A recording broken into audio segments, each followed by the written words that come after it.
요한복음 강의 31번째 시간입니다. 요한복음 14장 24절에서 26절까지의 말씀을 우리 같이 한번 함께 말씀을 붙잡고 큰 소리로 함께 읽겠습니다. 나를 사랑하지 아니하는 자는 내 말을 지키지 아니하나니 너희가 듣는 말은 내 말이 아니요 나를 보내신 아버지의 말씀입니다. 내가 아직 너희와 함께 있어서 이 말을 너희에게 하였거니와 보혜사 곧 아버지께서 내 이름으로 보내실 성령 그가 너희에게 모든 것을 가르치고 내가 너희에게 말한 모든 것을 생각나게 하리라. 우리 계속해서 성령에 대한 말씀을 지금 나누고 있습니다. 예수님께서 제자들에게 십자가를 지시기 전에 나누신 말씀, 그 말씀의 핵심은 성령입니다. 그래서 여러분들이 이 말씀들이 좀 와닿지 않으실 수도 있고요. 아니면 먼 미래의 얘기처럼 들리실 수도 있고요. 아니면 생생하게 여러분들의 마음에서 지금 들리실 수도 있습니다. 어쨌든 간에 저는 주어진 본문이기 때문에 충실히 말씀을 준비하려고 했습니다. 예수님은 자신이 십자가를 지고 세상을 떠나지만 하나님께서 보혜사 성령을 약속하셨다고 말씀하시고 이제 그 성령이 오셔서 제자들을 직접 가르칠 거다라고 말씀을 하십니다. 오늘 읽은 계속되는 본문도 성령에 관한 말씀인데요. 예수님은 다시 한번 아버지께서 자신의 이름으로 보내시는 성령, 그가 모든 것을 가르치고 예수님의 모든 말씀을 생각나게 하시겠다고 말씀을 하십니다. 지난번에도 제가 잠깐 나눴지만 여러분 성경은 뭘로 쓰여진 거죠? 성령으로 쓰여졌다고 하죠. 그러니까 성령으로 쓰여졌기 때문에 하나님의 말씀을 이해하고 깨닫기 위해서는 반드시 하나님의 영이 필요하다는 거예요. 근데 하나님의 영에 의해서 우리가 성경을 읽고 깨달아야 되는데 그럼 하나님의 영에 의해서 감동된다는 건 뭘까요? 여러분들 성령에 감동됐다고 이런 표현을 쓰잖아요. 제가 예전에 청년 시절에 잘 가던 찬양 집회가 있었는데, 거기 가면 이제 한 30분에서 1시간 정도 이렇게 찬양을 막 열심히 하다가, 이제 찬양이 본격적으로 예배를 더 깊이 들어갈 때 부르던 찬양이 있는데, 그 찬양 제목이 지존하신 주님이었습니다. 아시는 분들은 아시겠지만 가사가, 지존하신 주님 이름 앞에 모두 무릎 꿇고 다 경배해. 거룩하신 보좌 앞에 엎드려 절하세. 예수는 그리스도, 예수는 주, 하나님의 영으로 경배드리네. 이런 찬양이었어요. 이 찬양을 부르면 이제 사람들이 더 이렇게 엄숙해지는 거죠. 그리고 이 예배에 이제 더 깊이 집중해야겠다라는 그런 마음가짐을 가지고 하나의 리추얼, 의식처럼 생각을 했던 찬양이었습니다. 한마디로 예배에 더욱더 몰입하고 하나님만 더 집중하겠다라는 그런 각오, 그런 다짐을 갖는 거죠. 그런데 오랜 시간이 지나고 한번 말씀을 준비하면서 다시 생각해 봤습니다. 여러분, 하나님의 영으로 경배한다는 게 뭘까요? 예수님이 예배에 대해서 사마리아 여인에게 말씀을 하시잖아요. 그때 하신 말씀이 뭐냐면 요한복음 4장 23절, 24절인데요. 같이 한번 읽어볼까요? 시작. 아버지께 참되게 예배하는 자들은 영과 진리로 예배할 때가 오나니 곧 이때라. 아버지께서는 자기에게 이렇게 예배하는 자들을 찾으시느니라. 하나님은 영이시니 예배하는 자가 영과 진리로 예배할지. 자, 사마리아 여인에게 하셨던 말씀인데 영과 진리로 예배할 때가 온대요. 현재라고 이야기 안 하십니다. 예수님이 사마리아 여인과 같이 있었는데 자, 네가 나를 예배해봐 이렇게 얘기를 하시는 게 아니라 어느 때가 와야지만 예배할 수가 있대요. 그건 분명히 미래적인 의미 같습니다. 제가 현대어로 한번 보면 예수께서 여자에게 말씀하셨다. 여자여 내 말을 믿어라. 여기도 아니고 예루살렘도 아닌 곳에서 아버지께 예배드릴 때가 온다. 미래를 이야기하고 있습니다. 예배는 어디서 드리냐가 중요한 게 아니라 어떻게 드리냐가 중요하다. 너희 사마리아 사람들은 하나님을 잘 알지 못하고 맹목적으로 예배를 드리지만 우리 유대 사람은 하나님을 알고 예배드린다. 이는 구원이 유대 사람들에게서 오기 때문이다. 하나님은 영이시다. 그러니 우리는 반드시 영과 진리로 예배를 드려야 한다. 아버지께서 이런 예배를 우리에게 원하신다. 제가 현대어 성경으로 읽어드렸는데 여기도 마찬가지죠. 영과 진리로 예배를 드려야 된다. 우리 추수감사 주일날 제사 이야기 나눴죠. 가인이 제사를 왜 드려야 되는지를 모르고 제사를 열심히 드렸는데 나중에 그 결과가 동생을 살인하는 죄를 범하게 되죠. 제사를 왜 드려야 되는지를 모르면 그렇게 되는 것처럼 예배도 마찬가지입니다. 예배를 어떻게 드려야 되는지에 대한 정확한 이해가 없으면 하나님께서 그 예배 가운데 함께 하시지 않을 수도 있겠죠. 자, 개역 개정으로 다시 돌아가 보면 하나님은 이렇게 예배 드리는 자를 찾으신다라고 말씀을 하십니다. 그러니까 하나님이 예배 드리는 자를 찾는데요. 그런데 성령에 감동된다는 건 또 무슨 말이고, 영과 진리로 예배 드린다는 건 이게 다 무슨 이야기를 의미할까요? 디모데후서 3장 16절 한번 읽어볼까요? 디모데후서 3장 16절입니다. 같이 읽겠습니다. 시작. 모든 성경은 하나님의 감동으로 된 것으로 교훈과 책망과 바르게 의로 교육하기에 유익하니. 여기에 보이는 하나님의 감동이라는 표현이 있는데 원어를 제가 살펴보니까 원어에서도 다르진 않습니다. 근데 여기에 보면은 하나님과 숨이라는 단어가 합성돼서 하나님의 감동이라는 말을 쓰고 있어요. 하나님 그리고 숨쉬다 불다. 그래서 하나님의 호흡을 받는 이런 의미로 지금 해석을 하고 있는데, 그래서 하나님의 영감, 하나님의 감동 이렇게 지금 의미로 사용되고 있습니다. 이게 무슨 이야기입니까? 그러니까 예배를 드리려면 반드시 어떤 하나님의 영의 도움을 받아야지만 하나님께 예배를 드릴 수 있다는 거예요. 그래서 우리가 잘 아는 로마서 8장 26절, 27절 보시면 제가 읽어드릴게요. 이와 같이 성령도 우리의 연약함을 도우시나니 우리는 마땅히 기도할 바를 알지 못하는, 그러니까 여러분과 저는 기도를 해야 될 제목이나 의미나 뜻을 잘 모른대요. 그래서 예수님이 나더러 주여 주여 하지 마라. 나는 그런 거 난 몰라. 라고 말씀하신 게 아버지의 뜻대로 하라고 하잖아요. 그럴 때 성령과 같이 연합된 상태에서의 기도를 하나님은 들으시지만 그냥 무작정 주여 한다고 주님이 듣는 건 아니야. 이렇게 지금 이야기를 하시는 거예요. 마음을 살피시는 이가 성령의 생각을 아시나니 이는 성령이 하나님 뜻대로 성도를 위해서 간구한다. 그러니까 사실은 저와 여러분들이 기도를 하는 게 아니라 성령이 우리를 통해서 기도를 하게끔 하신다는 거예요. 엄밀히 말하면.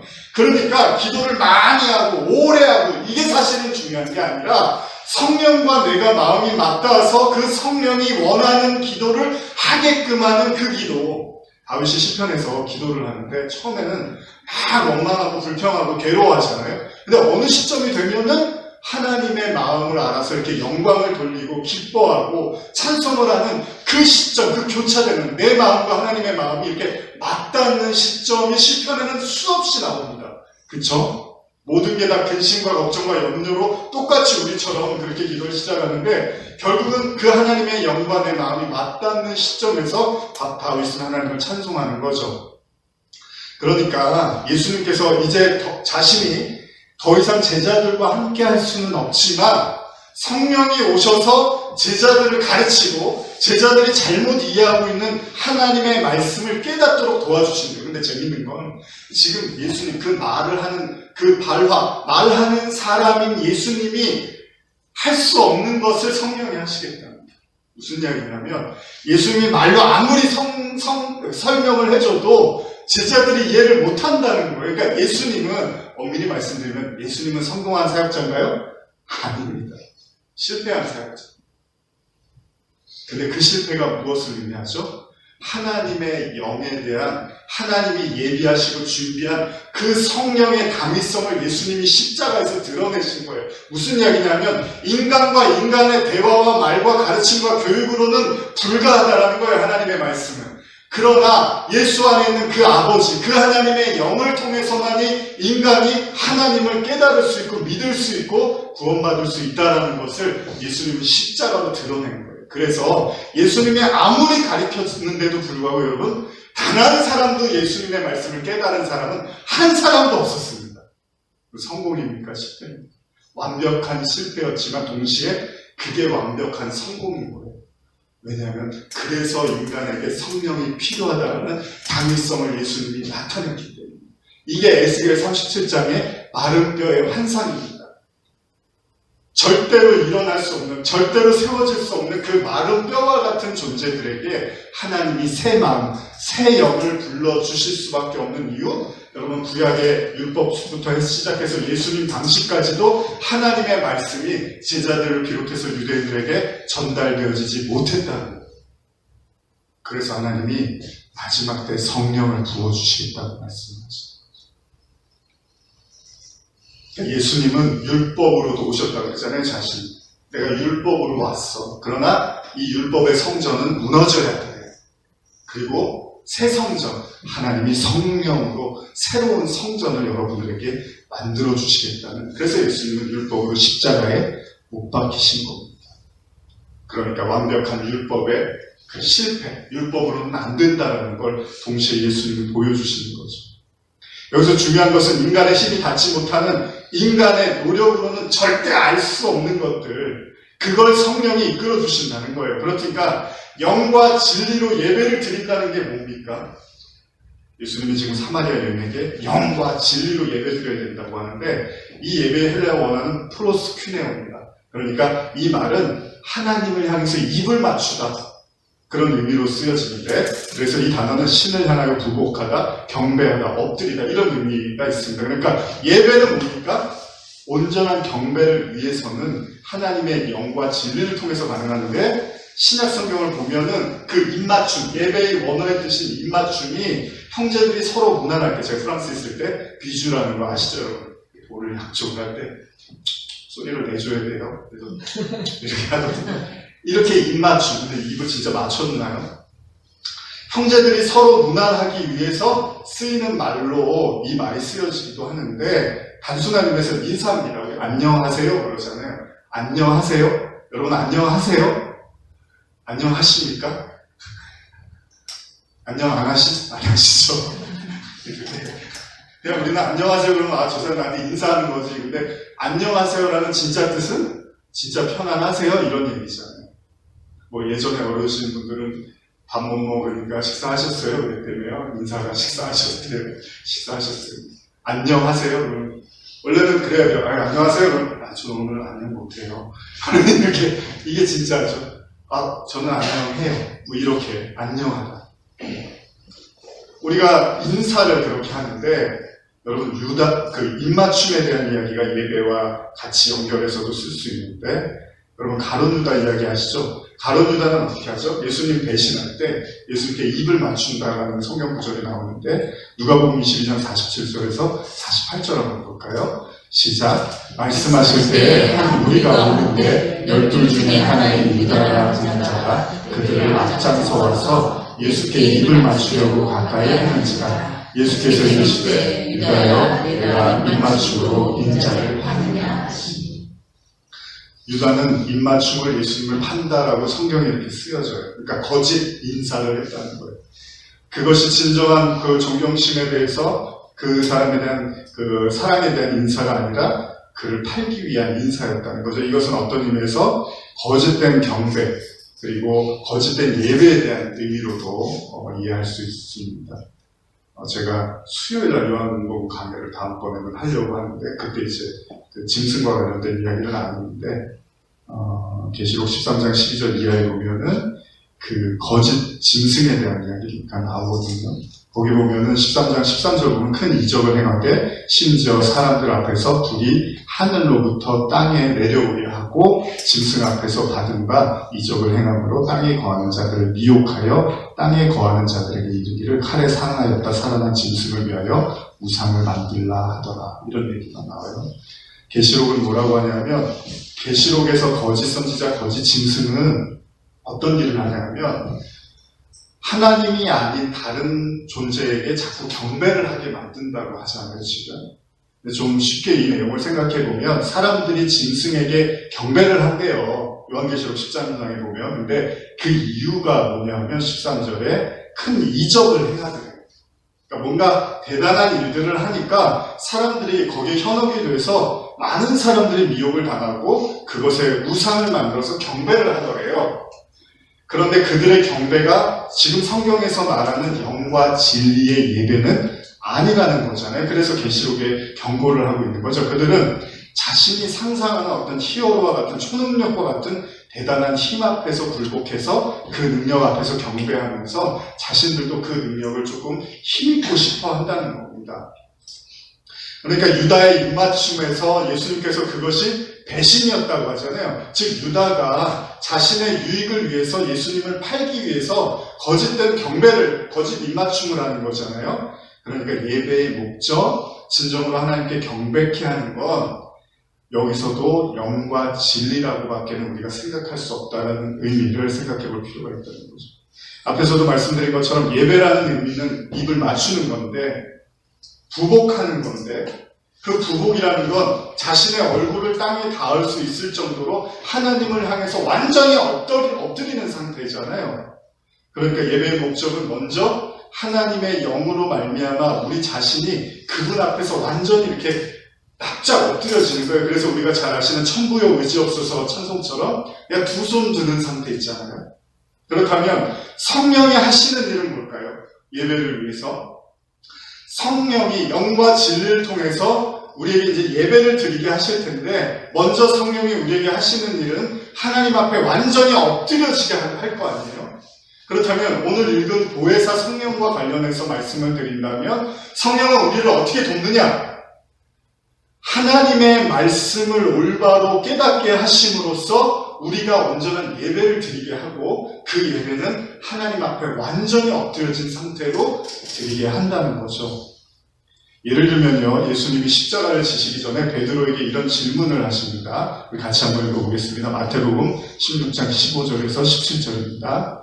이르시되 너희는 나를 누구라 하느냐? 시몬 베드로가 대답하여 이르되 주는 그리스도시요 살아계신 하나님의 아들이시니라. 예수께서 대답하여 이르시되 당연하 시몬아, 내가 복이 있도다. 이를 내게 알게 하는 혈육이 아니요 하늘에 계신 내 아버지시니라. 베드로가 예수님께 칭찬을 들어요. 왜냐하면 주를 그리스도라고 고백을 했고요. 그래서 예수님이 이거는 하나님이 알게 하신 거야 라고 이렇게 칭찬을 하십니다. 그러나 이 이야기가 있은 다음에 베드로가 예수님께 사탄이라는 말을 듣죠. 왜 그렇죠? 십자가의 길을 막습니다. 그때 예수님이 하신 말씀이 네가 하나님의 일을 생각하지 않고 사람의 일을 생각하는도다 라고 이야기를 하시면서 베드로를 꾸짖으세요. 자, 그러면 이때 베드로에게는 성령이 임했습니까? 자, 베드로가 주는 그리스도시요 살아계신 하나님의 아들이라고 말한 이 순간에는 베드로에게 성령이 임했을까요? 성령께서 아직 임하지 않은 상태였습니다. 그럼에도 불구하고 그가 주는 그리스도라는 고백을 하죠. 그리고 실상 베드로는 십자가를 이후에 부정하고 십자가 사건이 일어났을 때도 예수님을 도망가잖아요. 저주하죠. 그러니까 여러분 한번 생각해 보세요. 예수님께 지금 칭찬을 들었어요. 네가 지금 알게 된 건 하나님이 도와준 거야. 근데 조금 있다가 예수님의 십자가를 방해하면서 사탄이라는 말을 들어요. 그러면 지금 베드로가 갖고 있는 신앙은 어떤 신앙인가요? 어쩌면 베드로가 가지고 있는 신앙은 관념에 의한 신앙, 그러니까 지식에 머물러 있는 신앙이었는지도 몰라요. 물론 그조차도 하나님이 도와주셨겠죠. 근데 문제는 뭐냐면 그렇게 베드로가 겁이 많고 예수님을 저주하고 도망갔는데, 자, 오순절 다락방 사도행전 2장에 성령이 딱 임하자 베드로가 어떻게 하죠? 완전히 바뀌어요. 심지어는 자기의 목숨을 정말 다 바칩니다. 제자들 모두 그랬지만은 자신의 생명을 다해서 예수 그리스도를 증거하는 사도가 됩니다. 가만히 생각해 보세요. 절대로 그렇게 할 수 없었던 사람이 성령이 임하자 완전히 바뀌어버려요.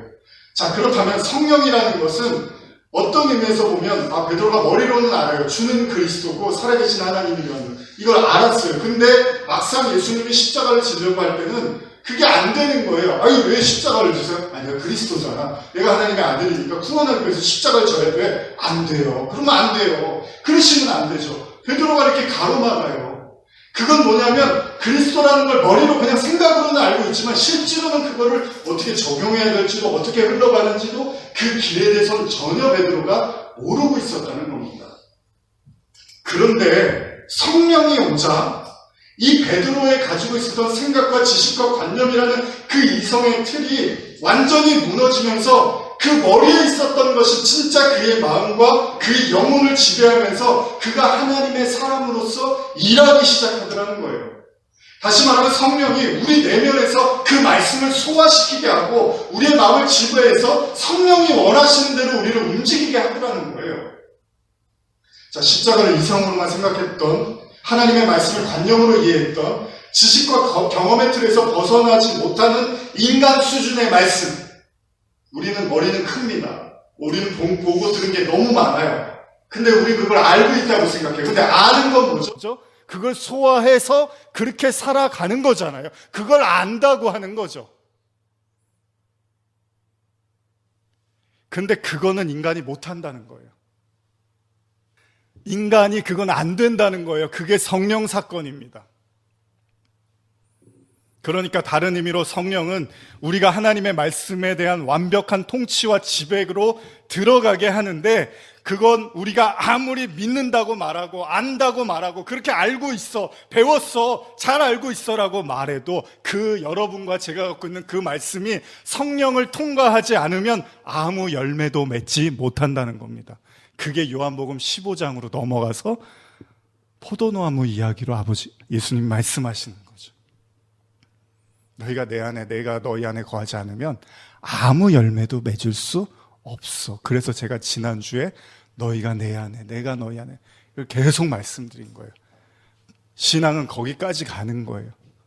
그리스도가 내 안에, 내가 그리스도 안에 있는 이 사실을 여러분과 제가 확증하는 그 과정까지 주님은 우리를 끌고 가시는 거죠. 예를 들면 베드로가 고린도전서 2장 9절에서 11절에서 이런 말씀을 하는데 한번 같이 읽어볼까요?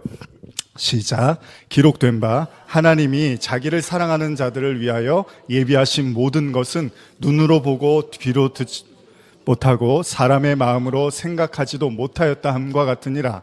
오직 하나님의 성령으로 이것을 우리에게 보이셨으니 성령은 모든 것 곧 하나님의 깊은 것까지 통달하시느니라. 사람의 일을 사람의 속 외에 있는 영 외에는 누가 알리요? 이와 같이 하나님의 일도 하나님의 영 외에는 아무도 알지 못하느니라. 바울이 지금 대단한 이야기를 하는데, 인간은 모든 인간의 눈과 귀와 마음으로는 하나님이 예비한 걸 알아챌 수가 없대요. 추측도 못한대요. 근데 진정한 말씀에 대한 깨달음과 진정한 믿음은 반드시 이 성령을 통해서만이 온전해질 수 있다고 하고요. 심지어는 이 성령이 너무나 깊어서 우리에게 많은 걸 가르쳐 주는데 어디까지 가르쳐 주냐면 하나님의 깊은 것까지 통달한다는 표현을 쓰는 거예요. 여러분, 이 말을 인간이 할 수 있습니까? 하나님을 통달했다? 쓸 수 있는 말이 아닙니다. 근데 바울이 이 말을 써요. 그 얘기는 제가 여러분들에게 분명히 말씀드리는데 성령은 그렇게 한다는 거예요. 근데 내가 그걸 경험하지 않았다고 해서 에이, 그렇게까지는 좀 그건 교만하지, 위험한 사람이야. 아니요. 그건 성령을 모르는 거예요. 성령은 하나님의 깊은 것까지 통달한대요, 지금 바울은. 우리가 사통팔탈이라는 말을 쓰죠. 그 말은 말 그대로 어느 하나 막힘이 없다는 거예요. 그냥 모든 방면으로 다 뚫려 있다는 거죠. 지금 바울이 성령을 그렇게 말하는 거예요. 하나님의 영은요, 인간이 가질 수밖에 없는 모든, 여러분과 제가 갖고 있는 게 뭡니까? 가면 다 벽이 나와요, 벽. 여러분들의 생각, 여러분들의 믿음, 여러분들의 힘, 여러분들의 재정, 여러분들의 모든 능력, 끝까지 가보면 나중에 거기서 벽이 딱 드러나잖아요. 한계를 다 가지고 있잖아요. 그냥 그 한계치를 모르고 사는 거지. 건강도 마찬가지고요. 어느 순간이 되면 그 한계치에 딱 이르죠. 근데 성령은 그걸 다 넘어서게 해준다는 거잖아요. 넘어선다는 게 뭐 만사형통이 다 잘 되고 돈 잘 벌고 이런 얘기를 하는 게 아니라 내 모든 그 한계, 내가 가지고 있는 모든 한계치를 하나님의 말씀으로 극복하게 해준다는 거잖아요. 이게 성령이 하시는 거란 말이죠. 자, 고린도전서 2장 12절로 돌아가 보면, 11절로 돌아가 보면, 사람의 일을 사람의 속에 있는 영 외에는 누가 알리요? 여러분 마음을 제가 알 수 없잖아요. 죽었다 깨어나도. 여러분들도 제 마음을 죽었다 깨어나도 알 수 없는 거예요. 사람 마음은 그래요. 다 아는 것 같지만 다 모른단 말이에요. 바울이 똑같이 얘기합니다. 사람의 영은 사람이 알듯이 하나님의 영은, 하나님의 일은 하나님의 영만이 알 수 있다는 거예요. 그러니까 성령이 하시는 일은 뭡니까? 저와 여러분들 안에 성령이 계시다는 가장 중요한 그 성령의 나타남은 저와 여러분들이 이게 하나님 일인지 아닌지를 구분해 준다라는 겁니다. 다시 말하면 하나님이 하시는 일들을 깨닫게 하신다는 거예요. 성령의 역할은 우리가 하나님을 알게 하는 거잖아요. 어디까지? 깊은 데까지 통달하게. 그래서 예수님이 승천하신 이후에 오순절 다락방에서 제자들이 기도를 하는데 성령이 갑자기 임하죠. 이때 베드로가 일어나서 어떻게 하죠? 말세 내가 내 영으로 모든 육체에게 부어주리니 너희 자녀들은 예언할 것이요 너희 젊은이들은 환상을 보고 너희 늙은이들 꿈을 꾸리라. 그때 내가 내 남종과 여종들에게 부어주리니, 그러면서 피와 불과 연기 얘기하면서 모든 그 하나님의 이적과 기사를 이야기하죠. 그때 베드로가 떠올린 말씀이 요엘서 2장 말씀이란 말이에요. 요엘서 말씀이란 말이에요. 무슨 말이냐면 그 막혀 있었던 여러분들과 제 안에 지식과 생각과 관념으로 가지고 있던 말씀이 성령이 임하자 갑자기 뚫려버리는데, 어떻게 지금 이 사건은 그 말씀이었어라고 이렇게 올라오더라는 거예요. 베드로의 마음에. 지금 여러분들의 뿌려져 있는 말씀의 씨앗이 성령과 맞닿는 시점에 갑자기 열매가 터져나오기 시작하더라는 거예요. 무엇을 의미합니까? 성령은 하나님의 말씀이 어떤 의도에서 무엇에 의해서 쓰여졌는지를 깨닫게 하신다는 거예요. 여러분, 십계명에 보면 도둑질 하지 말라 그러죠. 그런데 예수님이 성전에 가셔서 뭐라 그래요? 내 아버지의 집을 도적의 소굴로 만들지 말아라. 아버지의 집은 기도하는 집이다. 이런 말씀을 하세요. 이게 무슨 이야기입니까? 하나님의 말씀을 갖다가 자기 마음과 생각대로 갖다 쓰지 말라는 거예요. 그걸 도적이라고 하는 거예요. 그래서 예수님이 성전에 가서 그 돈 바꾸고 장사하는 사람들에게 도적의 구렬로, 강도의 구렬로 만들지 말라는 게, 너희는 어떻게 하나님이 그러라고 성전을 줬냐? 그러라고 예배드리라고 했냐라고, 그게 아니지 않냐? 왜 하나님의 말씀을 너희 마음대로 가져다가 쓰냐? 이렇게 예수님이 호통을 친 거예요.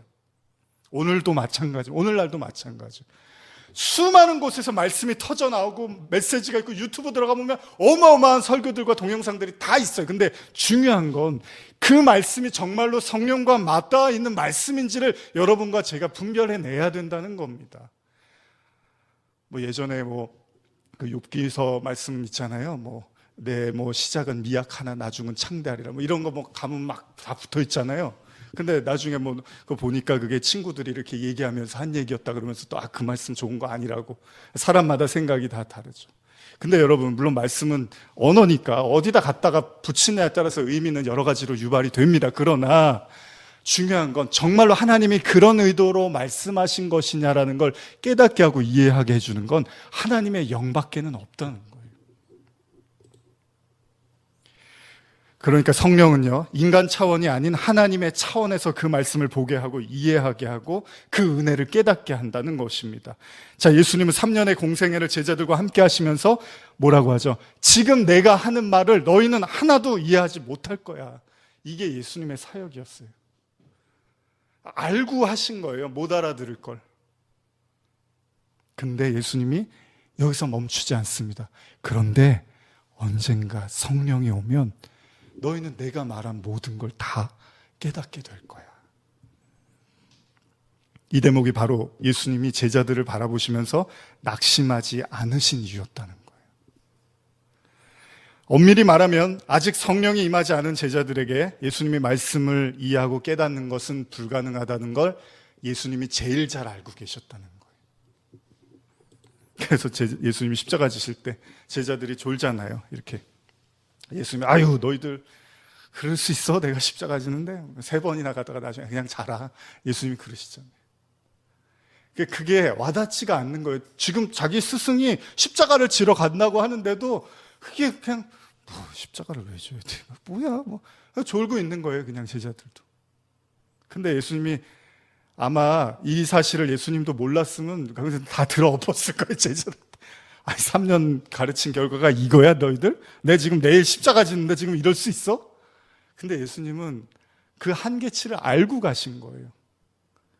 지금은 그렇지만 나중에 그렇지 않을 거를 예수님은 알고 있었던 거죠. 시편 126편 5절에서 6절 한번 읽어볼까요? 시작. 눈물을 흘리며 씨를 뿌리는 자는 기쁨으로 거두리로다. 울며 씨를 뿌리러 나가는 자는 반드시 기쁨으로 그 곡식단을 가지고 돌아오리로다. 저와 여러분들이 말씀을요, 깨닫든 깨닫지 못하든 들어야 되는 이유가 여기 있습니다. 그리고 사람들이 말씀을 듣든 듣지 않든 전해야 되는 이유도 여기 있습니다.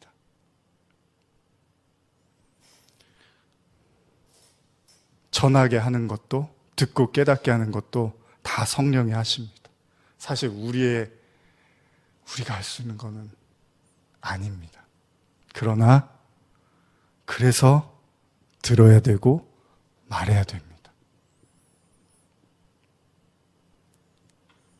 복음의 핵심은 말하는 겁니다. 여러분, 아기가 일정한 이제 태어나서 시간이 지나면 아빠, 엄마 이 말을 해야 되잖아요.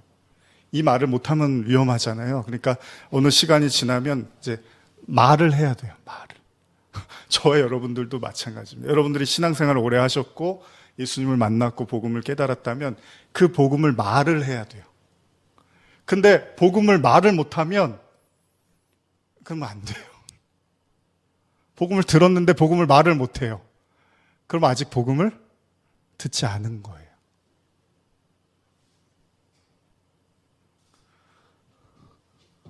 그래서 주구장창 들어야 되는 거예요, 말씀. 그리고 내가 아는 만큼은 말해야 돼요. 왜요? 하나님은 여러분들 입을 보시는 거예요. 알고 있는지 모르고 있는지. 근데 여러분들이 말을 안 하시잖아요? 그럼 모르고 있는 거예요, 그건. 왜요? 복음은 절대로 막힐 수가 없습니다. 여러분들 안에 불같은 성령이 있으면 그걸 그렇게 담아둘 수가 없어요. 진짜 여러분과 제 안에 복음이 있잖아요? 그럼 그건 막을 수가 없어요. 어떻게든 말하게 되고, 어떻게든 전하게 되고, 어떻게든 나누게 돼 있어요. 근데 그걸 그냥 가지고 있다는 건 아직 듣지 못하고 있다는 거죠. 그러나 예수님은 그런 제자들을 보면서 그래도 성령을 기대하시는 거죠.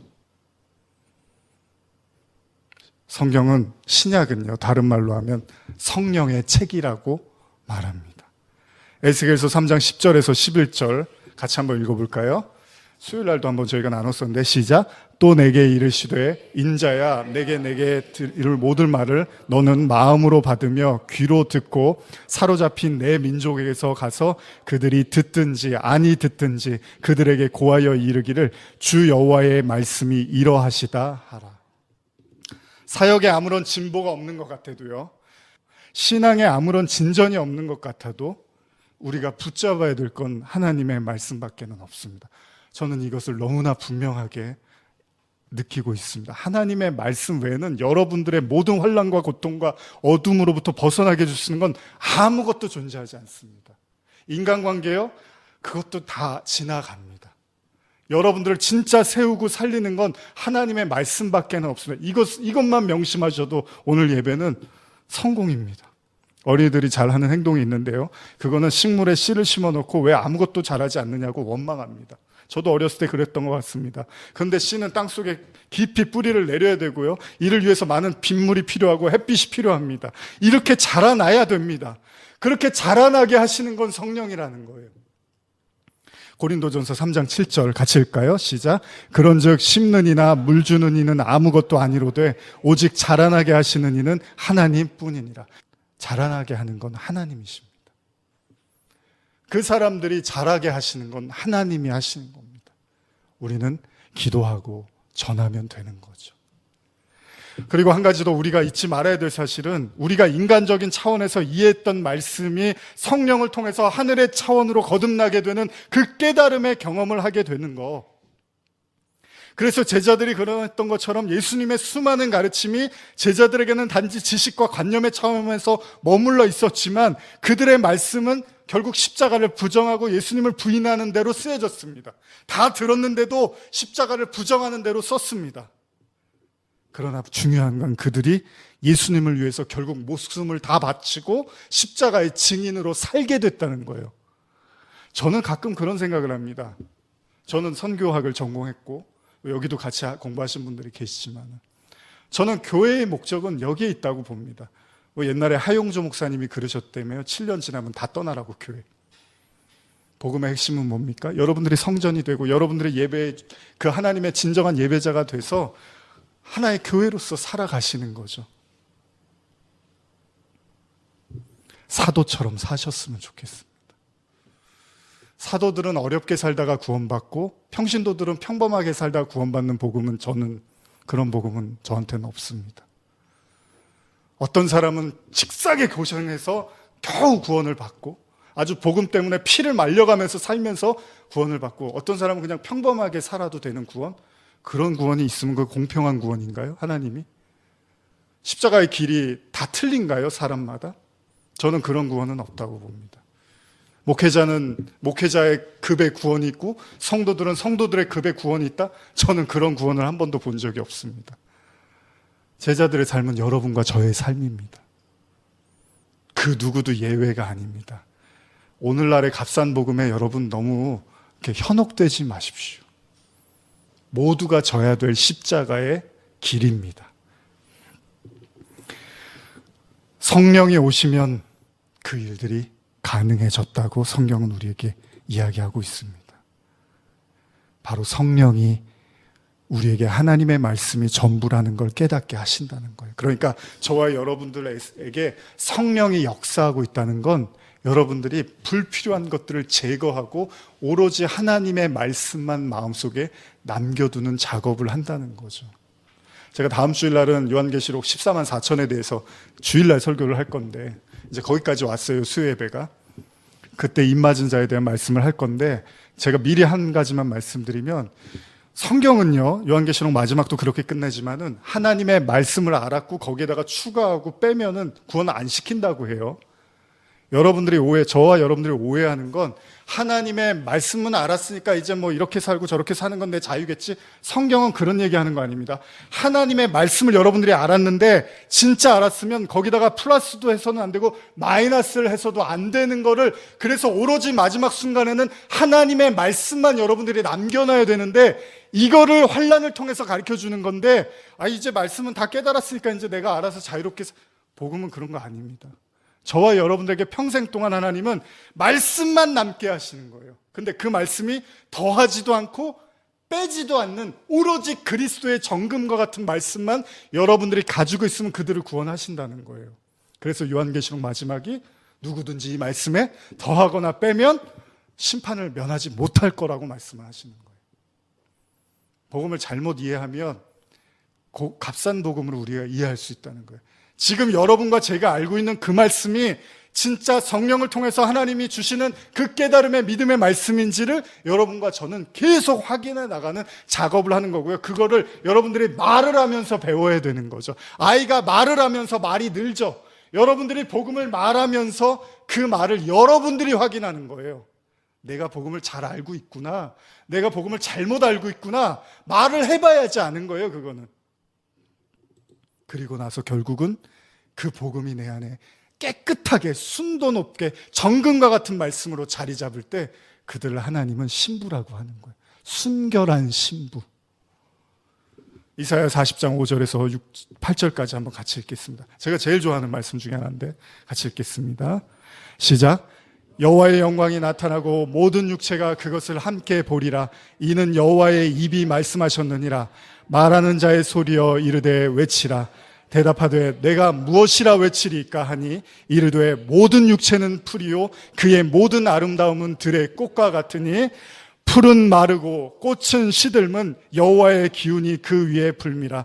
이 백성은 실로 풀이로다. 풀은 마르고 꽃은 시드나 우리 하나님의 말씀은 영원히 서리라 하라. 여러분들의 육신도 쇠할 겁니다. 여러분들의 정신력도 쇠할 겁니다. 그러나 여러분들 안에 있는 하나님의 말씀은 영원할 겁니다. 그걸로 구원받으시는 겁니다. 하나님의 영의 지배를 받는 것, 그 사람을 천국이라고 이야기합니다.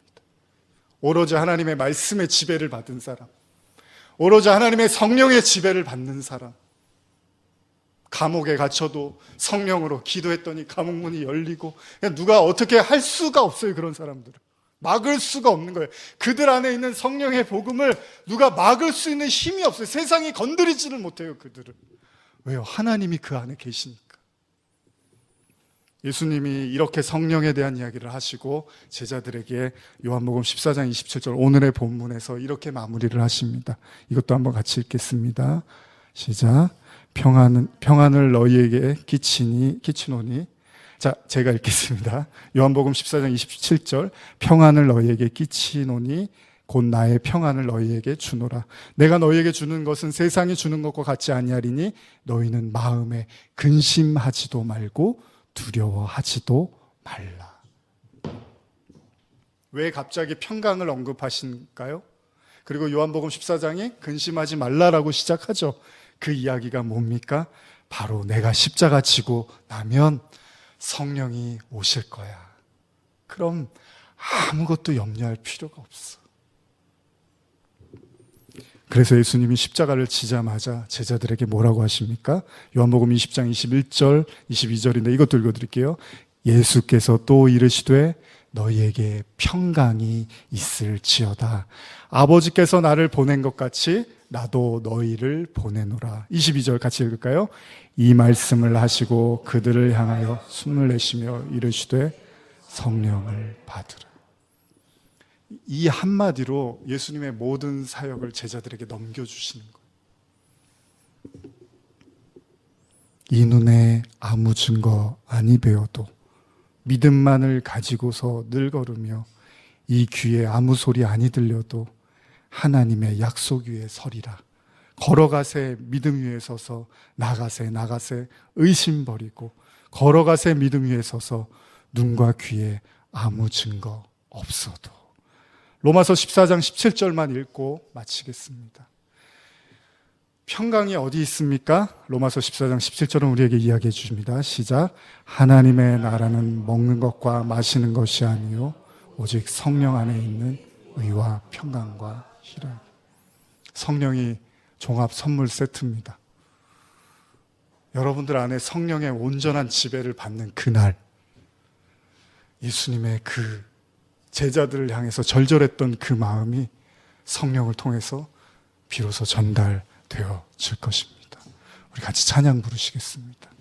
말씀 나누시겠습니다. 오늘 요한복음 강의 32번째 시간입니다. 요한복음 14장 28절에서 31절까지의 말씀을 우리 한번 같이 보시겠습니다. 우리 같이 한번 읽어볼까요? 시작. 내가 갔다가 너희에게로 온다 하는 말을 너희가 들었나니 나를 사랑하였더라면 내가 아버지께로 감을 기뻐하였으리라. 아버지는 나보다 크심이라. 이제 일이 일어나기 전에 너희에게 말한 것은 일이 일어날 때에 너희로 믿게 하려 함이라. 이후에는 내가 너희와 말을 많이 하지 아니하리니 이 세상의 임금이 오겠음이라. 그러나 그는 내게 관계할 것이 없으니 오직 내가 아버지를 사랑하는 것과 아버지께 명하신 대로 행하는 것을 세상이 알게 하려 함이로다. 일어나라 여기를 떠나자 하시니라. 저희가 요한복음 지금 계속 말씀 나누고 있는데 예수님이 십자가를 지시기 전에 제자들의 발을 씻기시고 하는 그런 내용들부터는 계속해서 예수님의 미래일에 대한 말씀을 하시죠. 그래서 좀 와닿지 않는, 일반 사람들에게는, 성도들에게는 그게 별로 와닿지 않을 수도 있는 본문일 수도 있습니다. 그런 의미에서 어떻게 보면 요한은 그 내용들을 아주 집요하게 다루고 있거든요. 마테마가, 누가가 다루지 않는 내용들을 요한은 깊이 있게 좀 다루고 있는 부분들이 있는데 아무쪼록 오늘 이 본문들도 한번 여러분과 제가 나누면서 깊이 한번 생각해보는 그런 시간이 됐으면 좋겠습니다. 예수님은 계속 성령에 대한 말씀을 하십니다. 자, 내가 이제 십자가를 지면 성령이 오실 것이고 그 성령이 오시면 예수님이 하신 모든 말씀을 다 깨닫게 되고 기억하게 될 거야 라고 예수님이 말씀하십니다. 그러면서 주님이 하셨던 말씀이 아무것도 염려하지 말아라. 근심하지 말아라. 예수님이 너희는 마음에 근심하지 말라. 왜요? 성령 때문에 그랬어요. 예수님이 제자들에게 근심하지 말라고 말씀하실 수 있었던 이유는 다른 게 아니었습니다. 성령이 너희 안에 오시면 그 모든 것들을 다 해결해 주시고 인도해 주시고 하나님을 깊이 보게 할 거야 라고 말을 하셨던 거죠. 그렇기 때문에 예수님이 뭐라고까지 말씀하시냐면 내가 아버지께 가는 게 기쁘다라고 말씀을 하세요. 제자들 비록 지금 당장은 떠나야만 하지만 제자들 안에 오실 그 보혜사 성령으로 함께할 그 날들을 예수님은 언급하시면서 기쁘다라고 이야기를 하십니다. 그런데 갑자기 30절에서 예수님이 이런 표현을 쓰시잖아요. 이런 말씀이 있죠. 우리가 읽었는데 이후에 너희와 말을 많이 하지 않으리니 이 세상에 임금이 오겠다라는 이런 말씀을 하십니다. 제가 이 부분 가지고 오늘 설교를 하려고 하는 건데 예수님이 느닷없이 이 세상 임금이 올 거래요. 그런데 그는 나와 관계할 것이 없대요. 이런 표현을 쓰세요. 그래서 이 부분만 가지고 오늘 설교를 나누려고 합니다. 제가 주석을 읽어보니까 여러분 예수님이 이게 무슨 얘기를 하시는 것 같습니까? 갑작스러운 예수님의 이런 말씀. 너희와 말을 많이 하지 아니하리니 이 세상에 임금이 올 거야. 그런데 그는 내게 관계할 게 없어. 주석을 제가 보면은 이런 얘기로 이해를 하더라고요. 예수님이 이제 십자가를 지기 위해서 군병들에게 잡혀가시잖아요. 그런 사람들, 그런 무리들을 세상 임금으로 지금 얘기를 하시면서 나를 세상이 와서 핍박할 거야. 그들이 세상 임금인데 그들은 나와 관계할 게 없어. 왜냐하면 내가 죄가 없거든. 그러니까 그들이 아무리 정죄한다 하더라도 나는 죄가 없는 사람이야. 하늘에 속한 존재야. 라고 주석은 이해를 해요. 그리고 여러분들은 어떻게 이해하시는지 모르겠어요. 자신을 처형하기 위해서 군사들이 오고 결국 자신을 신성 모독죄로 사용할 것이니까 그 모든 무리들을 통틀어서 예수님이 세상 임금이다라고 지금 말씀을 하시는데, 근데 여러분 가만히 보면 이 부분에 대한 이야기들을 예수님이 좀 앞서서도 하셨습니다. 요한복음 12장 27절 이하를 보면, 이건 제가 읽어드릴게요. 이미 여러분들이 나누셨던 내용이에요. 지금 내 마음이 괴로우니 무슨 말을 하리요? 아버지여 나를 구원하여 이 때를 면하게 하여 주옵소서. 그러나 내가 이 때를 위하여 왔나이다. 아버지여 아버지의 이름을 영광스럽게 하옵소서 하시니 이에 하늘에서 소리가 나서 이르되 내가 이미 영광스럽게 하였고 또 다시 영광스럽게 하였다 하시니. 예. 곁에 서서 들은 무리는 천둥이 울었다고도 하며 또 어떤 이들은 천사가 그에게 말하였다고도 하니 예수께서 대답하여 이르시되 이 소리가 난 것은 나를 위한 것이 아니요 너희를 위한 것이니라. 이제 이 세상에 대한 심판이 이르렀으니, 잘 보세요, 이 세상의 임금이 쫓겨나리라. 내가 땅에서 들리면 모든 사람을 내게로 이끌겠노라 하시니 이렇게 말씀하시면 자기가 어떤 죽음으로 죽을 것을 보이심이로라. 여기 보시면 예수님이 12장에서 십자가를 지기 위해서 기도를 하시면서 무척 괴로워하시는데 그 소리가 얼마나 컸던지 곁에 있던 사람들이 천둥 소리 같다라고 이야기를 합니다. 그리고 천사가 말을 걸었다라고 이야기를 하기도 해요. 이때 예수님이 제자들에게 말씀하시는데 이 세상에 심판이 이르렀대요. 그런데 그로 인해서 이 세상의 임금이 쫓겨날 거래요. 주석에도 그렇지만 우리는 일반적으로 이 구절을 예수님의 십자가로 패배를 맛보게 될 사탄, 세상 임금 하면 여러분들 사탄을 떠올리잖아요. 그러면 사단에 대한 의미로 해석을 할 수 있어요. 맞습니다. 예수님이 십자가를 통해서 사단이 패배를 하죠. 분명한 사실입니다. 그래서 예수님이 십자가를 져야 되는데 그렇게 예수님이 십자가를 지시면 모든 사람을 자신에게로 이끌게 될 거래요. 그게 바로 자신의 죽음에 대한 말씀인데, 그렇다면 여기서 언급된 세상 임금과 오늘 본문의 14장에 언급된 세상 임금의 차이가 뭐겠냐는 거예요. 잘 보세요. 예수님은 요한복음 12장에서 분명히 십자가로 세상 임금이 쫓겨날 거래요. 그런데 갑자기 14장 30절에는 자신이 죽고 이후에 오게 될 성령을 언급하시자마자 세상 임금이 다시 올 거래요. 이상하지 않아요? 근데 그는 자신과 무관하대요. 우리는 이 내용을 단순히 주석적인 개념에서, 그러니까 그냥 일반적으로 알고 있는 예수님을 핍박하는 무리들이 그 권세들을 세상 임금이라고 하겠지라고 생각할 수 있는데 좀 더 깊이 들여다볼 필요가 있다는 거예요. 자, 마태복음의 예수 탄생의 시작을 보시면요, 예수님을 뭐로 묘사하냐면 마태복음 2장 1절입니다.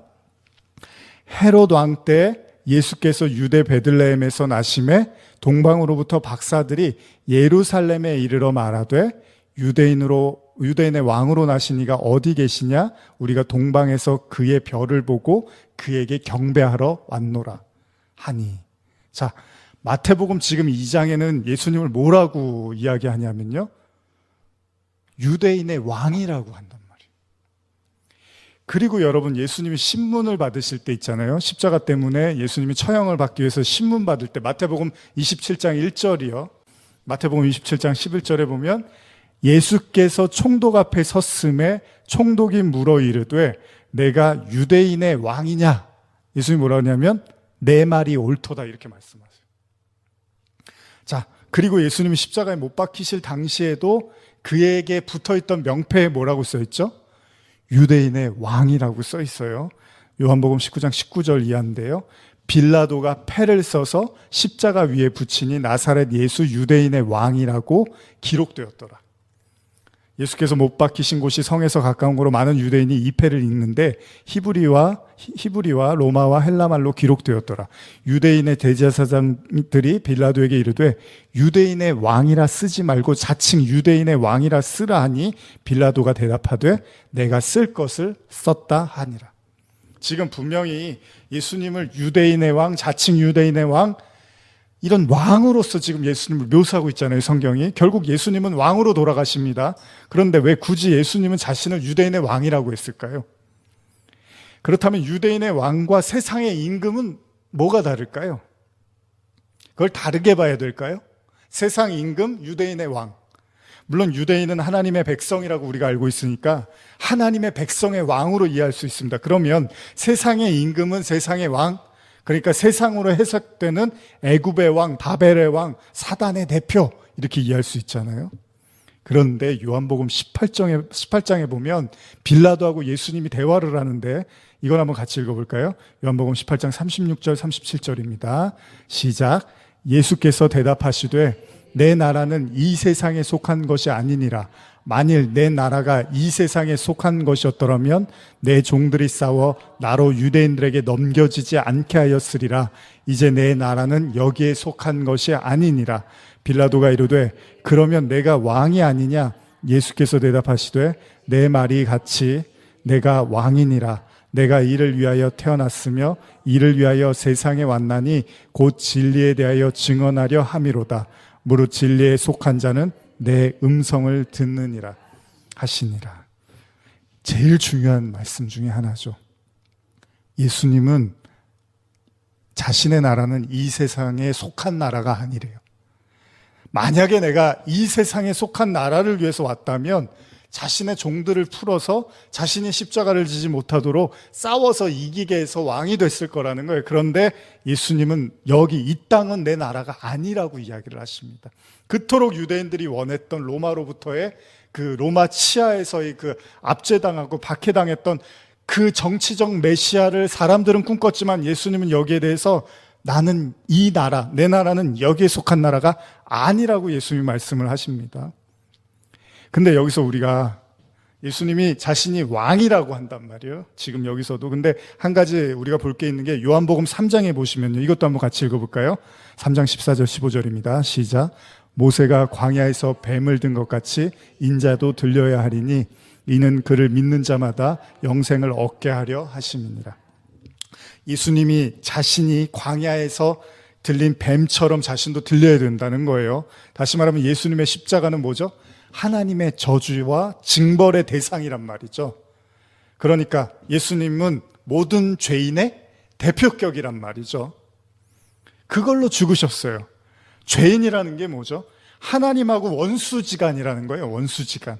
하나님과 원수가 된 존재인데 그 원수가 될 수밖에 없는 존재의 대표격으로 예수님이 십자가에 못을 박히신 거니까. 그러면 실제로 요한계시록에 보면 예수님을 땅의 임금이라고 표현을 하는데 여기 한번 보세요. 요한계시록 1장 5절인데 한번 같이 읽어볼까요? 시작.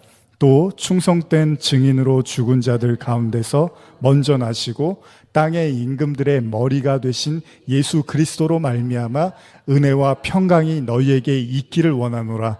우리를 사랑하사 그의 피로 우리 죄에서 우리를 해방하시고.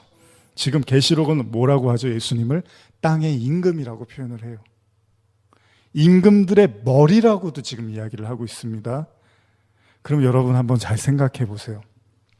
유대인의 왕, 하늘의 왕, 좋아요. 그런데 예수님은 세상 모든 거짓 임금들의 대표격인 임금의 왕이라고도 표현을 합니다. 땅의 임금, 땅의 임금. 하늘의 임금이 아니고요. 그러니까 우리가 알고 있는 것처럼 예수님이 이 세상의 모든 죄인의 대표니까, 그러면 요한복음 12장에서 세상의 임금이 쫓겨날 것이다, 십자가로 인해서, 이런 말씀은 예수님의 심판으로 말미암아 드러난 하나님처럼 되고 싶었던 인간, 원죄를 가진 인간에 대한 심판으로도 볼 수 있다는 거예요. 그러니까 세상 임금이 쫓겨난다는 게 바로 우리가 그 죄인들이잖아요. 그 죄인의 대표격으로 예수님이 죽으셨기 때문에 그 원죄에 대한 심판을 받으신 분이 예수님이니까 그 예수님이 세상 임금으로 죽었다는 거예요. 그래서 세상 임금이 쫓겨났다고도 표현하는 거라고 볼 수 있다는 거죠. 자, 한번 생각해 보세요. 우리가 여러 번 나누었던 말씀에서 요한복음 16장 7절인데요.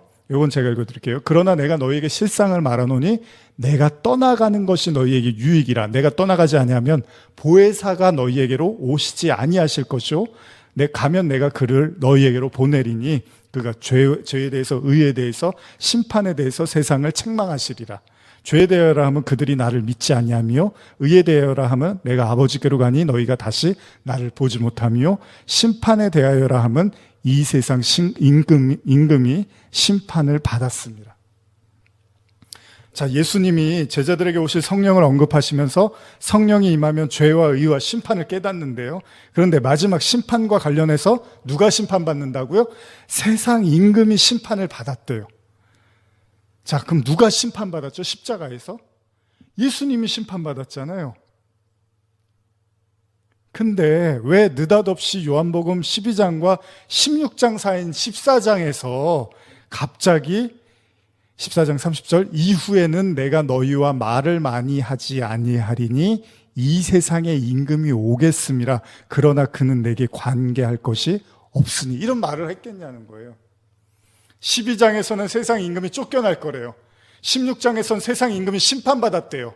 근데 왜 갑자기 14장에서는 세상 임금이 다시 올 거냐고 말을 하냐는 거예요. 그게 과연 군병에 대한 얘기였냐는 거예요. 과연 당시 로마 정권에 대한 얘기를 하고 있었던 거겠냐는 거죠. 여러분들이 봐도 좀 뭔가 이상하지 않나요? 이거는 그렇게 간단한 이야기가 아닐 수도 있다는 거예요. 제가 누누이 요즘 말씀을 나누면서 드리는 게, 예수님의 십자가 직전에 제자들에게 하신 말씀들은 사실 너무 중요한 말씀들입니다. 그런데 성도들에겐 잘 와닿지 않을 수가 있어요. 왜냐하면 다 피상적인 얘기니까, 성령이 올 거야, 성령이 오면 이렇게 될 거야, 저렇게 될 거야, 마지막 때가 되면 이렇게 될 거야, 이런 이야기들이 우리가 이렇게 잘 체감이 안 될 수도 있잖아요. 당장 우리 앞에 일어난 일이 아닌 것처럼 느낄 수도 있으니까요. 그러나 굳이 예수님이 세상 임금을 자꾸 언급하시면서 쫓겨날 거야, 심판받을 거야, 다시 올 거야, 순서상으로도 여러분 이상합니다. 12장에서 쫓겨날 거라 그러고 14장에서는 다시 올 거라 그러고 16장에서는 이미 심판받았다고 이야기를 해요. 뭔가 자연스럽지가 않다는 거죠. 제가 이 부분에 대해서 말하고 싶은 게 뭐냐면요, 14장에서 예수님이 언급하시고자 한 것이 이미 세상 임금으로 심판을 받은, 그러니까 여러분, 예수님이 십자가를 지고 죽으시고 보혜사 성령으로 오셨는데, 그런데도 불구하고 이미 심판받은, 세상 임금으로 심판받은 그 예수님과 같은 모습을 하고도 여전히 세상 임금처럼 말하고 행동하는 거짓 선지자, 즉 적그리스도에 대한 이야기로도 볼 수 있다는 겁니다. 그러니까 예수님이 세상 임금이 다시 올 거야, 그러나 그는 나와 관계가 없어라고 이야기한 건, 여러분과 제가 충분히 저것이 그리스도의 말이고 그리스도의 행동이고 그리스도의 내용을 담고 있다고 오해하고 착각하고 잘못 믿을 수 있는 어떤 주님과 반대되는 존재가 와서 주님처럼 행세를 할 거라는 거죠. 그러니까 세상 임금이 심판을 받았는데 가짜 세상 임금이 나타나서 사람들을 현혹할 수 있다는 겁니다. 예를 들면요, 요한일서에서 요한이 적그리스도에 대한 언급을 하죠. 그런데 뭐라고 이야기합니까? 적그리스도가 나중에 무슨 계시록 그 마지막 때 온다고 합니까? 그런 얘기를 안 하죠. 요한이 뭐라 그러죠? 이미 왔다 그러죠. 한번 볼까요? 요한일서 2장 18절입니다. 같이 한번 읽겠습니다. 시작. 아이들아, 지금은 마지막 때라. 적그리스도가 오리라 하는 말을 너희가 들은 것과 같이 지금도 많은 적그리스도가 일어났으니 그러므로 우리가 마지막 때인 줄 아노라. 언제 쓰여진 거죠? 2000년 전에. 근데 요한이 이미 많이 왔대요. 이것도 한 명이 아니라. 그러니까 무슨 뭐 누가 적그리스도냐, 뭐 인터넷 들어가 보면 적그리스도가 누구냐, 뭐 그거는 그렇게 보는 게 아니라는 거예요. 지금 요한은 뭐라 그래요? 이미 많은 적그리스도가 일어났다고 이야기를 하고 있어요. 요한이 예수님 십자가에 지시고 성령이 오시고 나서 적그리스도들이 나타났다고 이야기를 하고 있단 말이에요. 저도 한때는 그 666 이런 거 관심 많아서 옛날에 어렸을 때 그 오맨이라는 영화가 있었거든요. 그거 보고서 적그리스도 막 그런 거에 심취해갖고 종말론에 빠져갖고 저도 한참 거기에 시간을 많이 보냈었는데 누가 적그리스도냐, 적그리스도가 뭐 누구냐 막 그런 거 있잖아요. 뭐 요한계시록 갖고도 이름 가지고 막 어떻게 풀고 저렇게 풀고 요한이 이야기하잖아요. 적그리스도 그런 게 아니라 이미 많이 나왔다고. 2000년 전에 이미 요한이 마지막 때라고 이야기를 하고 있습니다. 그리고 많은 적그리스도가 이미 존재하고 있다고 하고요. 적그리스도는 뭡니까? 말 그대로 하나님을 대적하는 사람들입니다. 세상에서 왕 노릇하고 싶어하는 사람들. 예수님은 세상 임금을 십자가에 예수님을 통해서 하나님은 예수님이라는 재물을 세상 임금으로 못 박아버렸단 말이에요. 이 땅에서 왕 되고 싶어하고 이 땅에서 행복하고 부자 되고 싶어하고 이 땅에서 형통하고 싶고 잘 되고 싶어하고 오로지 이 땅에 그런 매여서 살고 싶어하는 그런 사람들의 대표로 예수님이 죽으셨단 말이죠. 그렇다면 오늘 우리는 요한복음 14장에 예수님의 말씀을 좀 더 쉽게 이해할 수 있습니다.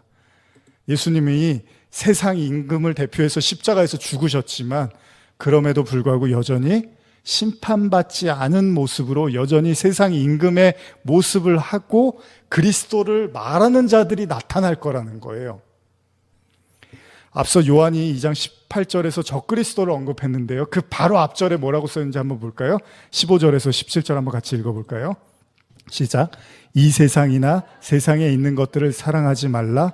누구든지 세상을 사랑하면 아버지의 사랑이 그 안에 있지 아니하니 이는 세상에 있는 모든 것이 육신의 정욕과 안목의 정욕과 이상의 자랑이니 다 아버지께로부터 온 것이 아니요 세상으로부터 온 것이라. 이 세상도 그 정욕도 지나가되 오직 하나님의 뜻을 행하는 자는 영원히 거하느니라. 무슨 말씀입니까? 세상 임금은 뭐죠?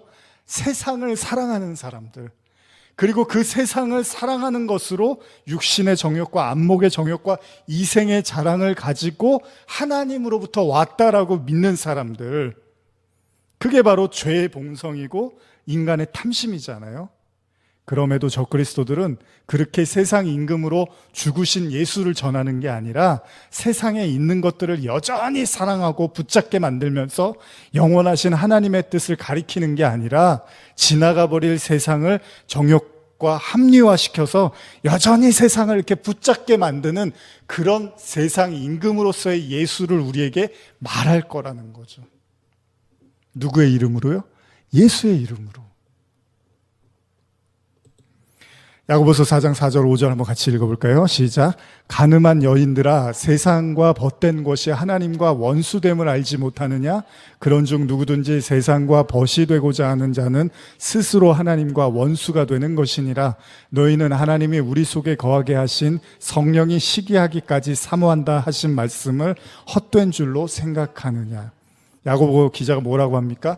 세상과 하나님의 관계를 설명하는데 세상과 벗이 된 상태가 하나님과 원수가 됐대요. 누구한테 하는 얘기죠? 안 믿는 사람한테 이야기하는 게 아니라 믿는 사람들한테 하고 있는 이야기입니다. 하나님의 원수는 세상과 가깝게 지나는 자들인데, 그렇다면 예수님의 십자가는 우리와 세상과의 연관성, 그러니까 그 친밀함을 끊어버리기 위해서 예수님이 십자가를 지셨다는 의미로도 볼 수 있다는 겁니다. 그게 바로 세상 임금이잖아요. 그러니까 여러분과 제가 신앙생활을 하는데 어떤 사람들은 그 세상을 등지고 하나님께 나오는 그 복음을 전하는데, 어떤 사람들은 더 세상에 더 가깝게 나갈 수 있도록 그 길을 터주는 사람들이 있을 거라는 거죠. 근데 십자가를 지신 예수는 세상 임금으로 죽으셨으니까 그 세상을 등지고 하나님께 나가게 할 텐데, 세상 임금을 전하는, 세상 임금으로서의 예수를 전하는 자들은 세상과 더 친밀하고 가깝고 마치 이 땅을 위해서 주님이 온 것처럼 착각하게 만들 거라는 거예요. 야고보서 4장 5절 보면 너희는 하나님이 우리 속에 거하게 하신 성령이 시기하기까지 사모한다 하신 말씀을 헛된 줄로 생각하느냐라고 기록이 되어 있습니다.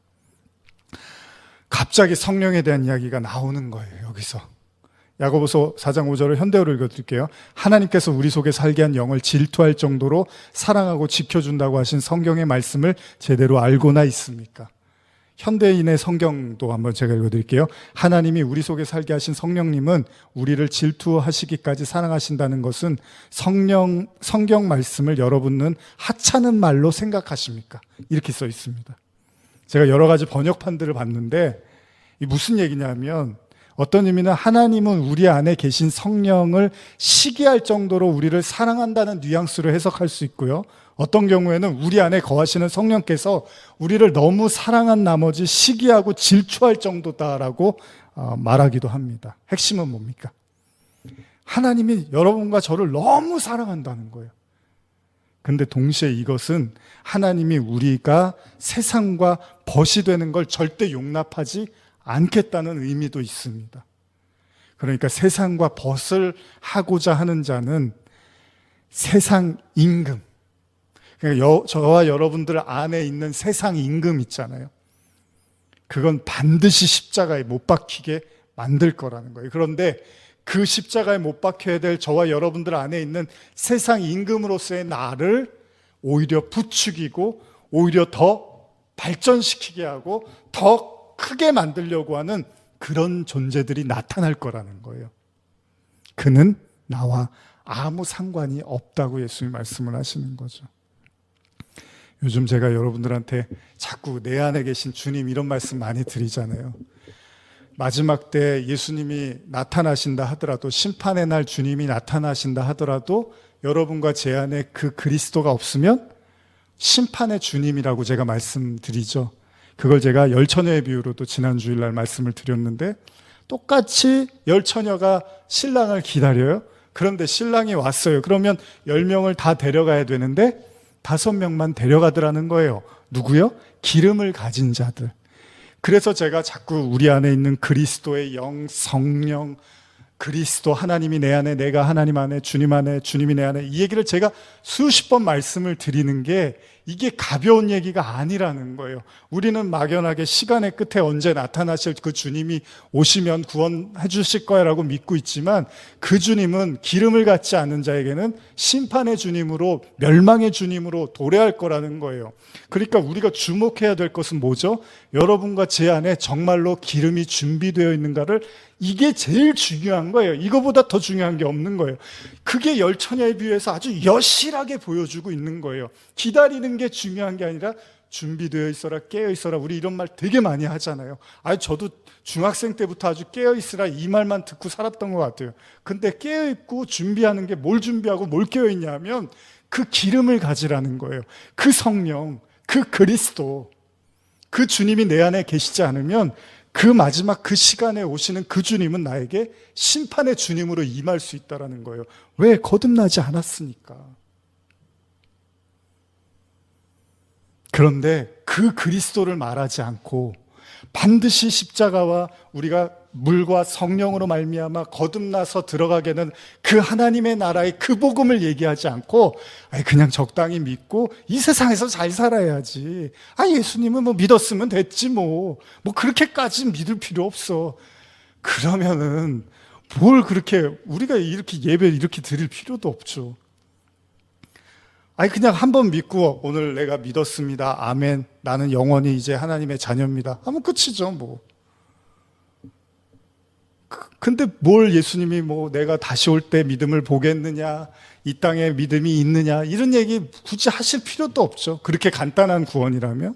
근데 주님은 계속 경고한단 말이죠. 그리고 심지어는 그 좁은 문에 들어갈 사람이 거의 없어라고 아주 제자들한테 대놓고 얘기를 하셨단 말이죠.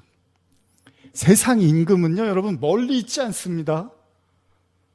그냥 적당히 그냥 약화된 아주 격이 떨어지는 그냥 값싼 복음을 이야기하면서 이 세상에서의 그냥 사랑하고 이 세상에서 그냥 잘 되고 잘 사는 거, 이런 복음에 그냥 이렇게 심취해 있으면 그게 세상 임금으로 그 예수를 이해하고 있는 게 되는 거고, 그 주님은 나는 그 세상 임금과는 상관이 없어.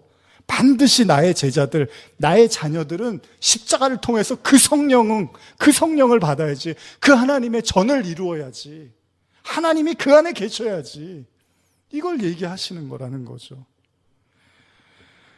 야고보서 4장 7절 8절 한번 읽어볼까요? 시작. 그런즉 너희는 하나님께 복종할지어다. 마귀를 대적하라. 그리하면 너희를 피하리라. 하나님을 가까이 하라. 그리하면 너희를 가까이 하시리라. 죄인들아 손을 깨끗이 하라. 두 마음을 품은 자들아 마음을 성결하게 하라. 우리 지난 주일날 나눴던 말씀이죠. 세상하고 그렇게 벗되고 그걸 그냥 자연스럽게 여기는 것, 심지어는 그걸 마귀하고도 지금 야고보는 연관하고 있습니다. 그들의 유일한 탈출구는 뭡니까? 저와 여러분들이 이 세상을 멀리할 수 있는 유일한 방식은 하나님을 가까이 하는 것밖에는 없대요. 대적 기도를 많이 하고 뭐 영적으로 막 선포를 하고, 이게 중요한 게 아니라 더 중요한 건 저와 여러분들이 하나님 안으로 깊이 들어가는 거, 손을 깨끗이 하고 두 마음을 버리는 거. 여러분, 예수님을 여전히 세상 임금으로 알고 있는 사람들이 너무나 많다는 거예요. 이걸 잘 보여주는 사건이 뭔지 아십니까, 여러분? 오병이어 사건입니다. 요한복음 6장 14절 15절 한번 같이 읽어볼까요? 시작. 그 사람들이 예수께서 행하신 이 표적을 보고 말하되 이는 참으로 세상에 오실 그 선지자라 하더라.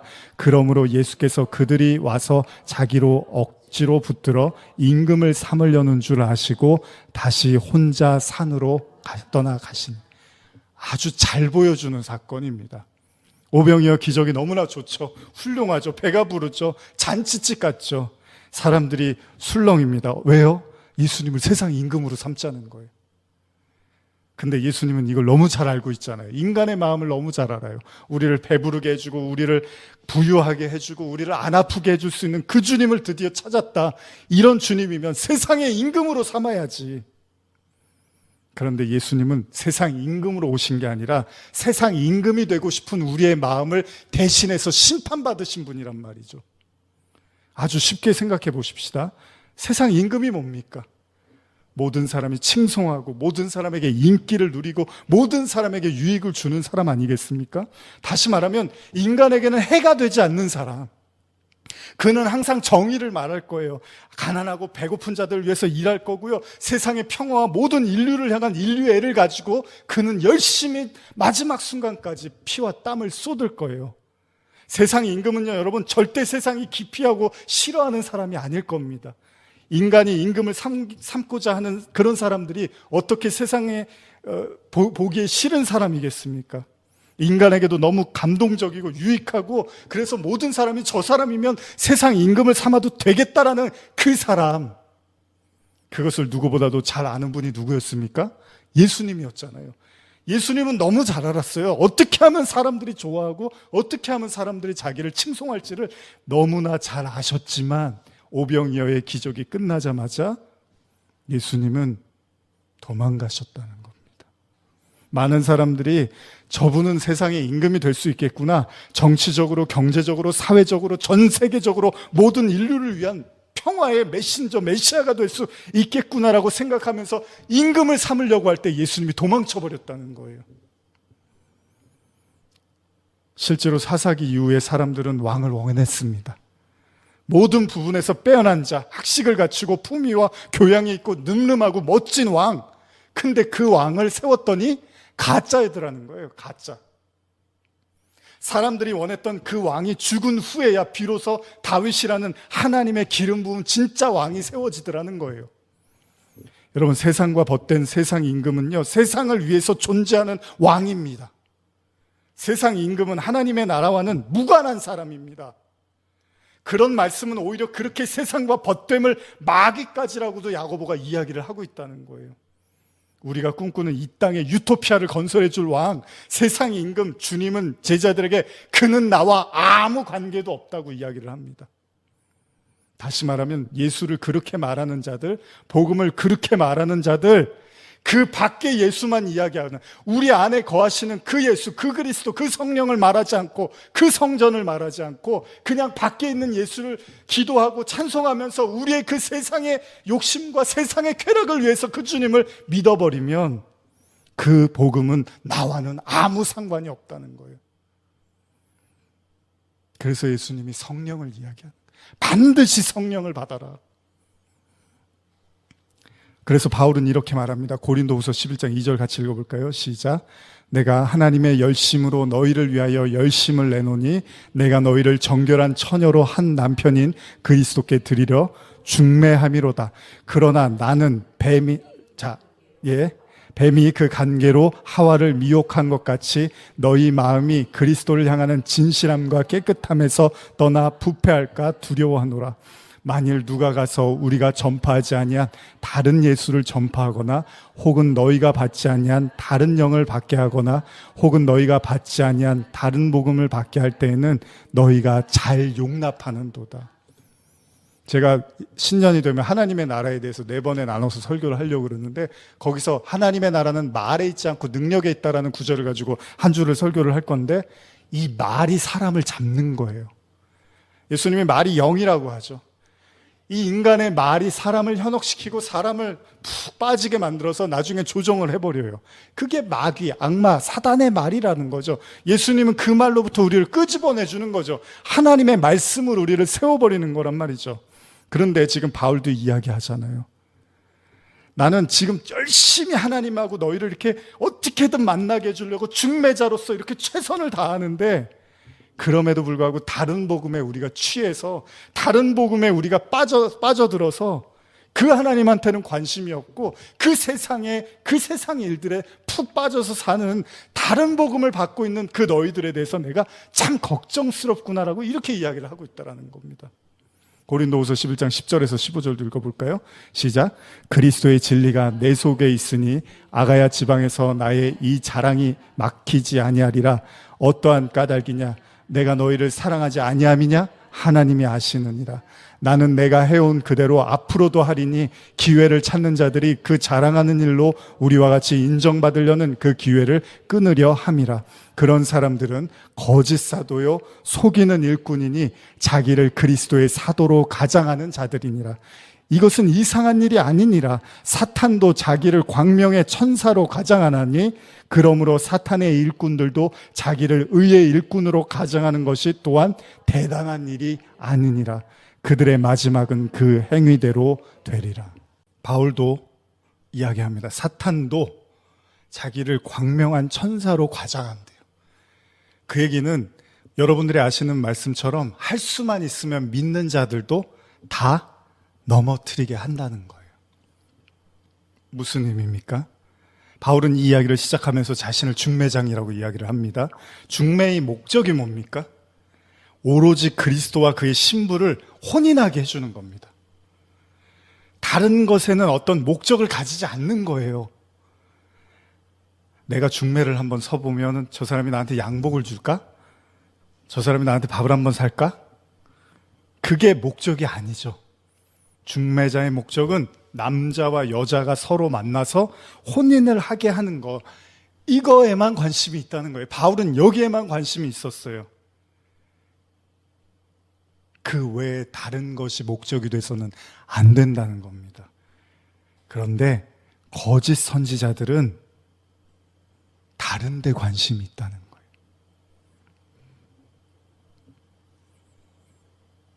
중매, 장이로서의 역할을 하는 것처럼 보이지만 그들의 관심은 하나님과 성도들이 어떻게든 만나는 여기에 관심이 있는 게 아니라 그 외적인 것에 관심이 있다라는 겁니다. 그러면서 바울이 뭐라고 합니까? 이상한 일이 아니다. 사탄도 그렇게 한다. 거짓 선지자들은 다른 복음을 전한다는 거예요. 세상 임금으로서의 복음을 전할 거라는 거예요.